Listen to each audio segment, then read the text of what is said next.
우리 말씀을 위하여 함께 기도하시겠습니다. 살아계신 아버지 하나님 감사합니다. 아버지의 말씀을 사모하며 하나님의 말씀을 고대합니다. 성령 하나님, 이 시간 하나님께서 온전히 주의 말씀을 들려주시어 우리의 심령이 소생케 하여 주시며 우리의 삶을 형통케 하시는 하나님을 만나며 찬양하는 복된 시간 되게 하여 주시옵소서. 감사드리옵고 구주 예수님의 이름으로 기도드리옵나이다. 아멘. 할렐루야.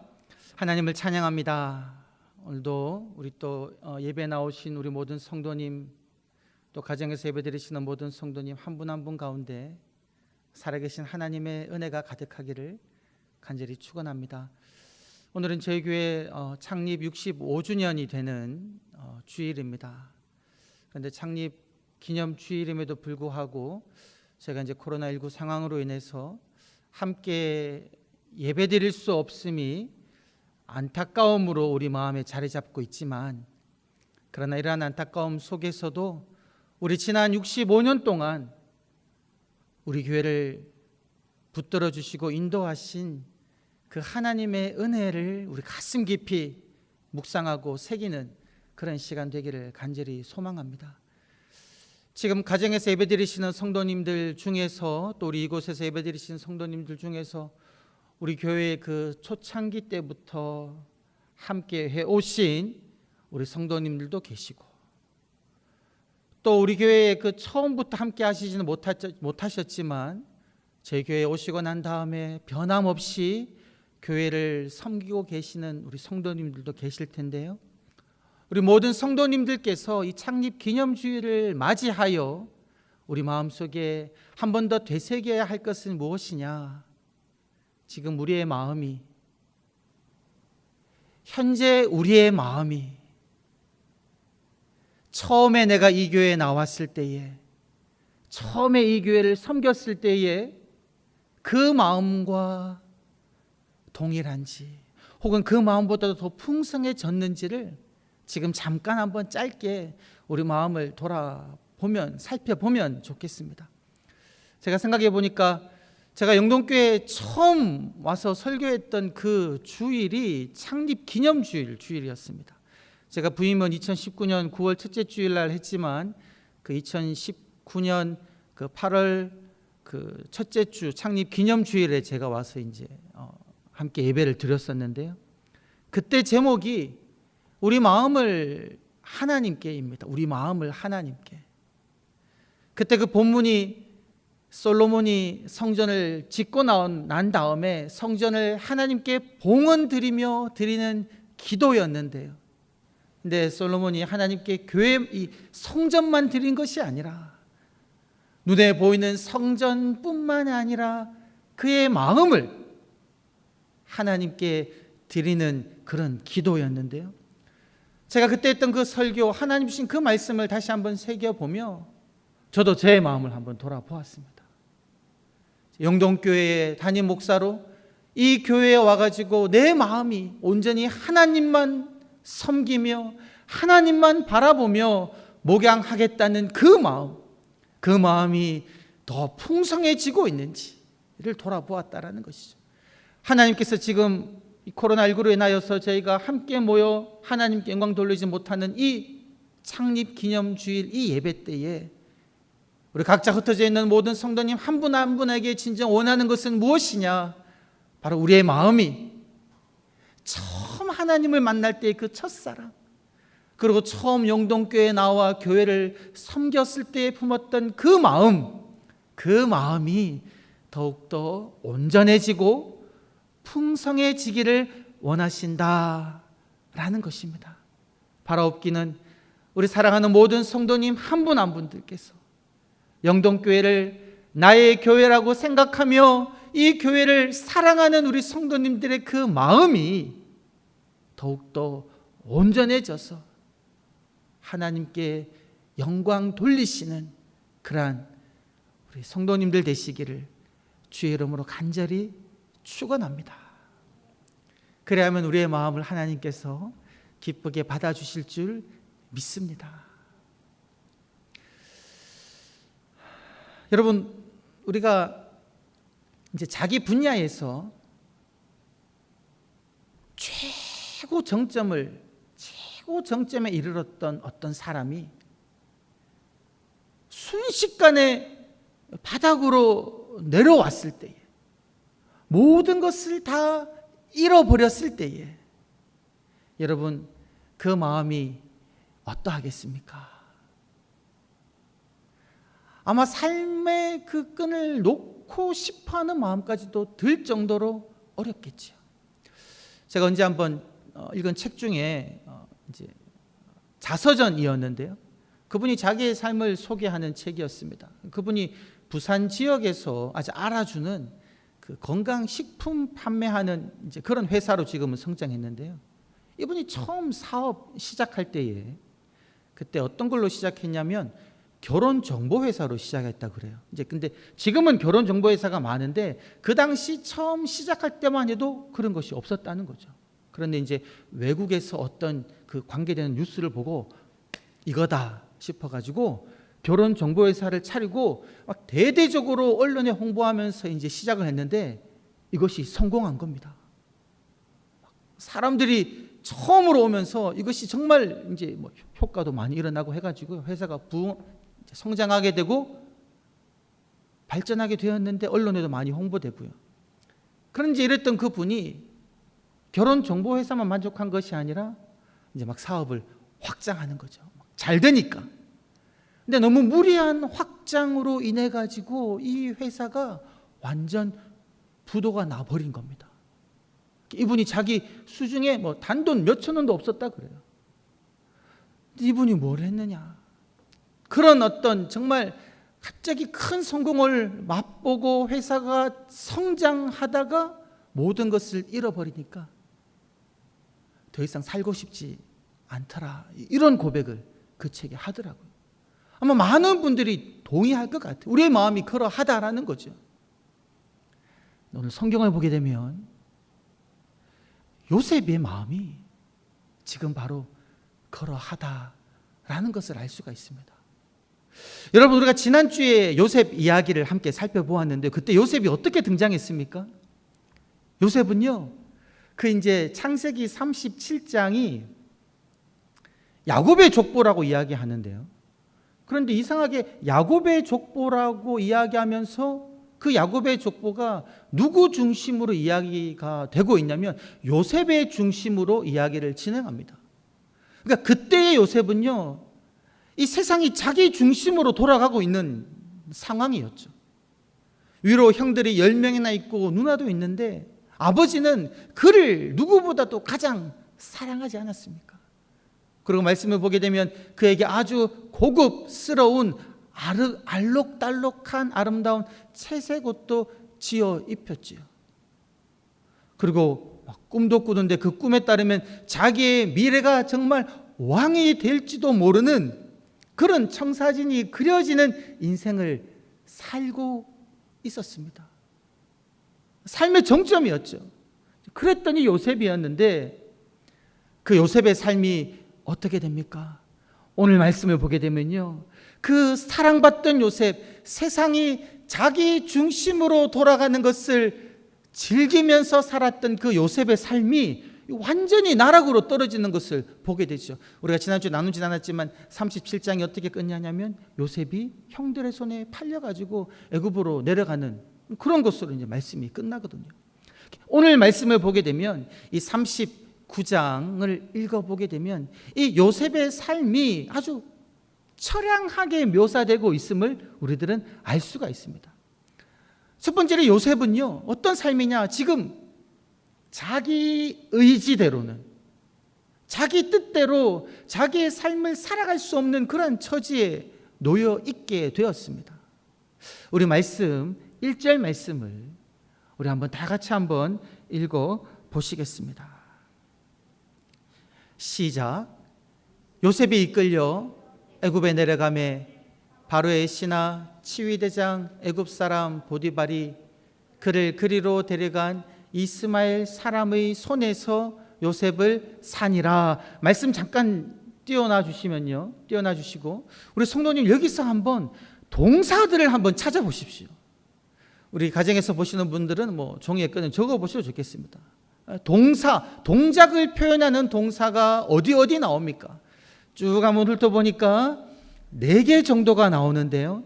첫 번째 동사는 이끌려가다, 두 번째는 내려가다, 세 번째를 쭉 보니까 셋째 줄에 있는 데려간이 있고요.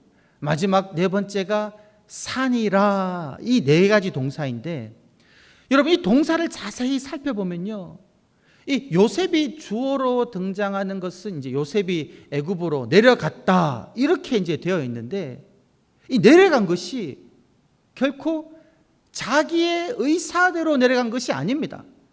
이제 말씀 내려주시면 좋겠습니다. 자기의 의사대로 내려간 것이 아니고요. 앞에 나온 동사들을 보게 되면 요셉이 어떻게 됐습니까? 이끌려서 내려갔다거든요. 그를 이끌어간 것은 누구냐면 그 이스마엘 상인들이죠. 그리고 그를 애굽으로 데려간 사람도 이스마엘 상인입니다. 그리고 그를 산 사람이 보디발이거든요. 그럼 요셉은 어떠냐? 자기는 팔려버렸다라는 겁니다. 이러한 동작들, 행동들, 애굽에 내려가서 보디발의 집에 팔린 그런 모든 것들은요, 자기 뜻과는 상관없이 자기가 어찌할 수 없이 수동적으로 그러한 처지에 놓여져 버렸다는 겁니다. 이끌려가고 데려감을 당해 종으로 팔려버린 인생이 지금 바로 요셉의 인생이다라는 겁니다. 여러분, 사람의 행복은 어떨 때 이루어집니까? 직장에서 일을 할 때도 행복하려면요, 그 일이 내가 원하는 것 할 때 행복합니다.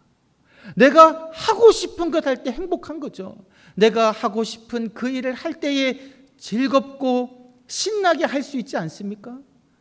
학생들이 공부를 할 때도요, 진짜 목표가 뚜렷하고 공부가 재밌으면 밤을 새워서라도요 시험 공부하고 열심히 공부합니다. 근데 자기 의사와 상관없이 해야 하니까, 자기 막 놀고 싶은데 엄마 아빠가 하라니까 하는 그 학생은요, 공부하면서도 자기 의사대로 하는 것이 아니기 때문에 행복하지 않은 거죠. 불행감을 느끼는 건데, 지금 바로 그 마음이 누구의 마음이냐? 이 요셉의 마음이다라는 겁니다. 요셉이 자기가 애굽으로 팔려 내려가기를 원했을까요? 아니라는 거죠. 그의 형들이 자기 의사와는 상관없이 팔아버린 겁니다. 그리고 그 요셉의 마음을 한번 생각해 보면, 여러분, 요셉이 이제 그 남쪽, 이스라엘의 남쪽 지역에 살다가 형이 양치는 세겜 북쪽으로 형을 이제 안부를 묻기 위하여 형에게 음식을 갖다 주기 위하여 이제 가지 않습니까? 근데 거기서 팔리지요. 근데 그 팔려서 내려가는 애굽으로 가는 길이, 여정을 살펴보면 어디를 지나치겠습니까? 방향만 봐도 부모님이 살고 있는 그 헤브론 지방, 그 남쪽 지방을 지나치는 거죠. 근데 지나치는 그 순간에도 지금 저기 바로 저 길 저 너머에 부모님의 집에 있는데 그는 어찌할 수 없이 손이 묶여 있으니, 자기는 팔렸으니 그 이스마엘 상인들의 손에 이끌려 자기 고향 땅을 바라보며 애굽으로 내려갔다라는 거죠. 그 마음이 어떻겠냐는 겁니다. 얼마나 분노와 좌절감으로 가득했을까요? 내 인생은 이제 끝났구나. 내 의지와는 상관없이 내가 이 애굽 땅 낯선 곳에 이방인으로 와서 종으로 팔렸구나. 이렇게 생각하고 있다라는 거죠. 또 지금 요셉은 어떻게 묘사되고 있냐면, 여러분, 이 요셉은요, 아무것도 아닌 존재로 묘사됩니다. 아무것도 아닌 존재. 여러분, 37장에서만 해도 요셉은요, 그 이야기의 주인공이 요셉이었잖아요. 집안에서 사랑받는 사람, 모든 일들이 자기 중심으로 돌아가는 그런 사람이었는데, 지금이 39장에서 요셉을 묘사하는 것을 보면 요셉은 아무것도 아닌 사람처럼 묘사됩니다. 여러분, 우리 아까 읽었던 그 1절 말씀을 다시 한번 보시겠습니다. 우리 1절 말씀 눈으로 한번 다시 보시면요, 여기 지금 이 주인공이 두 명이 등장하는데, 첫 번째는 1절 저 첫 번째 줄에 있는 요셉입니다. 두 번째 등장인물은 누굽니까? 요셉을 산 사람이 누굽니까? 두 번째 줄에 나와 있는 이 보디발인데, 여러분, 요셉을 묘사하는 단어는요, 형용사라고 하죠. 뭐 다른 수식어가 없습니다. 요셉이 뭐 잘생겼는지 아름다웠는지 나이가 몇 살인지 그런 이야기는 지금 39장에서는 단 한마디도 묘사되고 있지 않아요. 그냥 요셉이라고만 이야기되고 있습니다. 반면에 여러분, 이 보디발은 지금 어떻게 묘사하고 있습니까? 한번 보십시오. 보디발은요, 어떤 사람입니까? 첫 번째로 바로의 신하입니다. 두 번째로 친위 대장이죠. 세 번째로는 애굽 사람입니다. 네, 화면을 내려주시면 되겠습니다. 여러분, 이 지금 세 단어로 이 보디발을 묘사하고 있다라는 것이죠. 그 애굽을 다스리는 왕 바로의 신하가 보디발이고, 그리고 그 바로를 보호하는 호위하는 친위대의 대장이 보디발이고, 그리고 그는 이방인이 아니라 애굽 사람이다라고 이 보디발은 묘사되고 있다는 겁니다. 반면에 요셉은 아무것도 아닌 사람인 것처럼 묘사되고 있다는 거죠. 여러분, 만약에 요셉이 이 보디발을 바라보며 자기를 바라보았을 때에 그 마음엔 어떤 마음이 있었겠습니까? 여러분, 비교되지 않았겠습니까? 나도 바로 얼마 전에는 내 아버지의 가장 사랑받는 아들로 아름다운 옷을 입고 인생을 즐기던 사람이었는데, 지금 나는 종으로 팔려 아무것도 아닌 존재가 되었구나. 나의 주인 보디발은 바로의 신하요 친회장이요 애굽 사람인데, 나는 종이요 이방인인 히브리 사람, 아무도 알아주지 않는 사람이구나. 이런 처지다라는 거죠. 여러분은 여러분 주변에 있는 누구와 스스로를 비교해 보신 적이 있으십니까? 비교해 볼 때 특별히 내 일은 지금 잘 풀리지 않고 있는데, 나랑 함께 초등학교 다니고 막 같이 놀았고 대학교도 같이 갔던 내 친구는 막 승승장구하며 일이 잘 풀리는 걸 볼 때, 그 상황 속에서 여러분의 친구와 나를 비교할 때 그런 경험이 있으시다면, 그때 여러분 마음이 어떠했습니까? 막 행복하고 기뻤습니까? 즐거우셨습니까? 아니라는 거죠. 내가 누구와 나를 비교할 때, 그 사람과 비교해서 내가 너무나 아무것도 아닌 것처럼 여겨질 때 우리의 마음은요, 정말 그 자존감이 바닥을 치는 겁니다. 고개를 들 수도 없는 존재죠. 근데 더구나 그렇게 된 이유가 내가 잘못해서 그런 것도 아니고, 나의 의지로 그런 것도 아니고, 내가 가장 믿었던 사람이 나를 그렇게 만들었다면 그때 우리의 마음은 어떠하겠느냐라는 거죠. 바로 지금 그 상황에 놓인 것이 누구의 상황이라는 겁니까? 오늘 본문에 등장하는 요셉의 상황이다라는 겁니다. 여러분이 요셉은 하나님을 아는 사람이었습니다. 그렇지 않습니까? 아버지 야곱으로부터, 할아버지로부터 하나님 이야기를 들었던 그러한 사람입니다. 그러하기에 이 요셉은 이러한 순간에 처해 있었다 할지라도 하나님이 나에게 피할 길을 주실 것이야, 하나님이 나에게를 결국엔 이 모든 어려움을 해결해 주실 것이야, 얼마 있다가 다시 아버지께로 돌아가겠지, 여러분, 이러한 생각을 먹으며 편하게 이곳에서 지낼 수 있었을까요? 내가 열심히 살면 이 어려움들은 다 지나갈 거야 라는 마음을 품고 살았을까요? 여러분, 처음에는 그러지 않았을 거라는 겁니다. 지금 요셉이 처해 있는 상황은 정말 희망이 하나도 보이지 않고, 그 속에는 원망과 분노와 좌절만이 가득한 그러한 상황이었다라는 것이죠. 주변을 둘러보아도 그를 보호해 줄 사람은 아무도 없었던 너무나도 처량한 존재이다라는 겁니다. 이렇게 지금 여러분 1절이 맞춰지는데요, 네, 말씀을 읽어보면 1절이 이렇게 아주 어둡고 침울하게 맞춰지고 난 다음에 바로 2절이 어떻게 시작하는지 우리가 한번 주목해 보기를 원합니다. 우리 다 같이 한번 2절 말씀을 한번 읽어보시겠습니다. 시작. 여호와께서 요셉과 함께 하심으로 그가 형통한 자가 되어 그의 주인 애굽 사람의 집에 있으니. 여러분, 지금 이 2절 말씀에 가장 처음으로 등장하는 분이 누구시냐면 이 여호와다라는 겁니다. 1절에서 그는 자기의 의사와 상관없이 이끌려 데려감을 당해 노예로 팔려간 그 상황 속에서 희망이 하나도 없는 그런 상황, 자기를 도와줄 리 아무도 없는 그 현실 속에서, 그러한 상황 속에서 가장 먼저 우리가 기억해야 할 그 이름이 무엇이냐? 바로 2절 가장 먼저 나타나는 여호와이다라는 겁니다. 여러분, 내 마음이 아무리 나락을 치고 절망 속에서 바닥을 치고 있다고 할지라도 나의 그 상황과는 상관없이 여호와 하나님께서는 지금 요셉과 함께 하고 계시다라는 겁니다. 요셉이 형들에게 팔려 그 도단에서부터 애굽까지 이끌려 내려오는 그 과정 속에서도 하나님은 요셉과 함께 하고 계셨고요.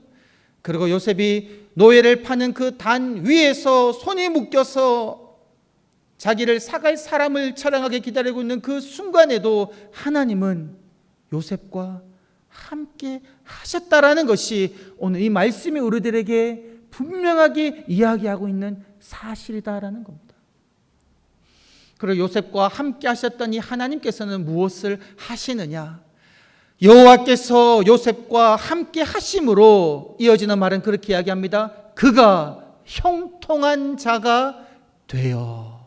형통한 자가 되어.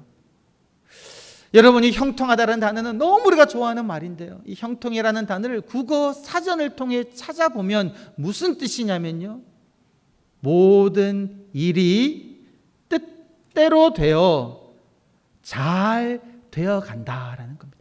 모든 일이 뜻대로 되어 잘 되어 간다라는 것이 형통함입니다. 그런데 여러분, 이 요셉의 인생이 그의 뜻과 같이, 모든 일이 뜻과 같이 잘 되어 갔습니까? 그가 형들에 의해서 구덩이에 던져져 있을 때 그는 어떤 뜻을 가졌겠습니까? 형들이 마음이 바뀌어서 나를 건져 올려주기를 원하는 뜻이 있었지 않았겠습니까? 애굽으로 팔려 내려가는 길에는 어떻게 그 자기 고향집을 지나칠 때는 부모님이 자기를 발견하고 나를 구원해 주기를 원하는 뜻이 있지 않았겠습니까? 보디발의 집에 팔렸을 때는 그 보디발에게 이야기했을 때의 자기의 억울한 사정을 들으면은 자기를 다시금 고향 땅으로 돌려보내 주기를 원하는 그 뜻대로 되었느냐라는 말입니다. 그렇지 않지요. 결코 이 요셉이 원했던 뜻대로 그 어떤 일도 단 하나도 되지 않는 그러한 상황이었습니다. 그리고 2절을 보게 되면 그가 형통한 자가 되었음에도 불구하고 그의 상황은 무엇입니까? 여전히 그의 주인 애굽 사람의 집에 있었다, 이렇게 이야기합니다. 그의 주인 애굽 사람의 집에 무슨 상태로 있었겠습니까? 종으로 있었다는 거죠. 하나님이 그와 함께 하셔서 형통한 자가 되었음에도 불구하고 그는 여전히 애굽 사람의 집에서 이제 종으로 살아가야만 하는 그러한 상황이다라는 겁니다. 여기서 우리들은 여러분이 형통의 의미를 다시 한번 생각해 보아야 됩니다. 국어 사전적인 의미가 아니라 이 성경에서 형통이라는 단어가 의미하는 것이 무엇인지를 우리는 한번 생각해 보아야 된다는 거죠. 여러분, 단어적인 의미를 찾아보면요, 이 형통이라다라고 번역되는 그 단어는 처음에 어떤 뜻을 가지고 있냐면, 첫 번째 뜻이 여러분 쪼개어 나누다라는 뜻이 있습니다. 나누다는 거죠. 그리고 두 번째 뜻은 무엇이냐면 지나가게 하다입니다. 그러고 난 다음에 세 번째 뜻이 바로 형통하다, 성공하다, 일을 잘 이루다, 이런 뜻이 있습니다. 이것이 지금 뜻의 발전 단계인데요, 이걸 가지고 한번 생각해 보면 이런 이미지가 그려집니다. 여러분, 우리가 길을 가는데 골짜기를 가고 있어요. 우리가 도달해야 되는 목표 지점이 있습니다. 이 골짜기를 지나가야지만 이제 그 목표 지점에 도달하는데 아무 어려움이 없어요. 그냥 걸어가기만 하면 됩니다. 근데 걸어가는데 갑자기 잘 가다가 어느 길 중간에 큰 돌이 이 골짜기를 가로막고 있는 거죠. 그때 어떻게 합니까? 이 가로막고 있는 바위를 쪼개어 나누는 거죠. 이것이 첫 번째 그 형통하다의 뜻이다라는 겁니다. 가로막고 있는 그 장애물인 바위를 쪼개어 나누고 난 다음에 그 길을 지나쳐 가는 거죠. 그리고 난 다음에 목적지인 그 목표지에 성공적으로 도착했다. 이 모든 과정이 이 바로 형통하다라는 단어가 포함하고 있는 의미이다라는 겁니다. 여러분, 지금 이 요셉의 인생 가운데 그의 꿈, 하나님이 주신 그 꿈, 왕이 되는 꿈, 위대한 사람이 되는 그 꿈을 하나님께서 이루어 주시겠죠. 우리들은 요셉 이야기의 결론을 알고 있지 않습니까? 요셉은 결국 애굽의 총리가 되지요. 형통한 자가 됩니다. 근데 그 꿈을 이루기까지 그가 걷는 그 모든 여정 속에서는 우리가 앞으로 살펴볼 텐데요, 어떤 어려움들이 일어납니까? 많은 장애물들, 여러 억울한 일들이 일어나지요. 근데 그러할 때마다, 그러한 장애물들이 그의 길을 막을 때마다 누가 그거를 쪼개어 갈라게 하신다는 겁니까? 우리 3절 말씀 보게 되면 하나님께서 요셉을 형통케 하시는데요, 하나님께서 이 요셉의 그 길을 형통케 하심으로 그 모든 장애물을 쪼개고 갈라지고 없어지게 하심으로 요셉으로 하여금 그 모든 장애물을 뚫고 지나가게 하심으로 그를 결국 애굽의 총리로 만드신다라는 것을 우리가 앞으로 볼 이 요셉의 과정이다, 삶의 과정이다라는 겁니다. 사랑하는 성도 여러분, 하나님이 우리의 길을 형통케 하실 줄 믿습니다. 여러분, 우리의 삶 속에는요, 여러분의 삶의 현장 속에는 그 누구도 알 수 없는, 여러분의 마음을 너무나 힘들게 하는 그런 거대한 꽉 가로막혀 있는 장애물이 있지요. 몸에 약함이 그럴 수도 있고요, 자녀의 성품 때문에 힘들어할 수도 있고요, 하고 있는 일들이 뜻대로 되지 않는, 코로나19로 인하여서 여러 가지 길들이 막혀 있는 그런 상황들이 있을 수가 있습니다. 그러한 그 상황 속에서도 우리의 마음이 아무리 나락을 친다고 할지라도 하나님께서 우리와 함께 하셔서, 하나님께서 그 모든 장애물들을 하나님께서 깨어 부수시고 우리로 하여금 그 길을 지나가게 하실 줄 믿습니다. 이것이 바로 오늘 이 말씀을 통하여 하나님께서 우리들에게 주시는 말씀이다라는 겁니다. 하나님이 나의 길을 형통케 하십니다. 우리 오늘 한번 다 같이 이 말씀을 한번, 오늘은 가슴에 손을 얹지 말고요, 우리 주먹을 한번 쥐고 이렇게 뭐 한 손을 드셔도 좋고 양손을 드셔도 좋고 한번 힘차게 한번 외쳐보시면 좋겠습니다. 여러분의 마음이 아무리 지금 답답하고 무겁고 힘들다고 할지라도 우리 두 주먹을 불끈 쥐고 믿음으로 하나님이 나의 길을 형통케 하십니다, 한번 우리 믿음의 외침을 다 같이 한번 외쳤으면 좋겠습니다. 다 같이 한번 외쳐보겠습니다. 시작. 하나님이 나의 길을 형통케 하십니다. 하나님이 나의 길을 형통케 하십니다. 아멘. 기도하겠습니다. 살아계신 아버지 하나님,